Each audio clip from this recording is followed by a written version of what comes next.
We have a market today which feels superficially like 2000. And I think it's going to play out initially like 2000. And then, unfortunately, is going to phase, as he suggests, into the 70s, where the deflationary effects on the economy and the stock market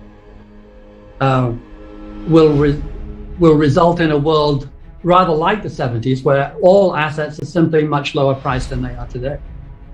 A word on inflation, too. I completely agree with Ray on the short-term problems, which I would summarize as monetary and general Federal Reserve overstimulus for 30, 35 years, the war and COVID, all of those three influences guaranteeing that we have a relatively intractable problem in the short to intermediate term. What worries me is the longer term arguments for inflation, which is one, we are running out of people. In China, where the 500 million extra farmers precipitated globalization, they have now had diminishing cohorts of 20-year-olds for 20 years. And they are guaranteed, since they're alive now, we know the baby cohorts are dropping like a stone. They are simply going to have a shortage of labor, as is the developed world together. That is not a trivial block, the developed world plus China. All of them will be squeezed for labor. After the bubonic plague, they had a 100-year honeymoon period in which wages went up so much it wasn't reached for another several hundred years in the Industrial Revolution. And we are entering a period where labor is simply scarce, which feels to me inflationary. And at the same time, we have a scarcity beginning in resources. And we keep an original, unusual index at GMO. It's 36 equal weighted important, the most important commodities. So it's not dominated by oil. And it showed a declining pattern for 102 years, from 1900 to 2002. And yes, it was interrupted by World War I and World War II and OPEC. Why wouldn't it be? But it wanted to go down. It went down 70%. It took the index down to 30. Today, 122 years later, the index is down 10%. It has gone to 90. The average important commodity has just spent the last 20 years going from 30 to 90. It has tripled. The reason is, of course, the growth of China, but I believe, fairly passionately looking at the data, that it also represents the intrinsic scarcity, the war between deeper wells, worse iron ore, etc. The best go first. The struggle is always between technology, which for 100 years got ahead of scarcity. It was 2 paces down for deeper and 3.5 paces up for technology. And now we've reached a phase where we've gone through that stuff. And now we have 2 paces up for technology and 3 paces down for scarcity. The data is screaming at us now for 20 years that we're beginning to run out.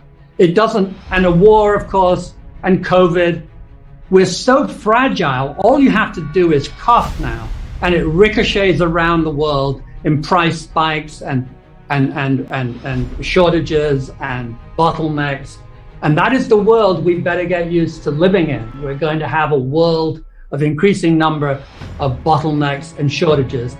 And the same applies to food. The UN Food Index is higher today than any time in its history of the last 50 years, since it started.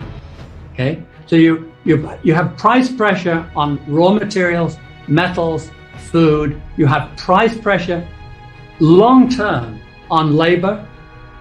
This surely feels like a new era in which inflation will be part of the background music, just like it was in the 20th century, and perhaps more so. The risks of a debt bubble breaking and the risks of an equity bubble breaking have simply not been understood by our Federal Reserve since Paul Volcker. They are incredibly naive. They haven't even got a clue. They're not even interested in the idea. The idea Bernanke saying, oh, the US housing market has never declined. It merely reflects a strong US economy. Alan Greenspan encouraging, et cetera, right through until today.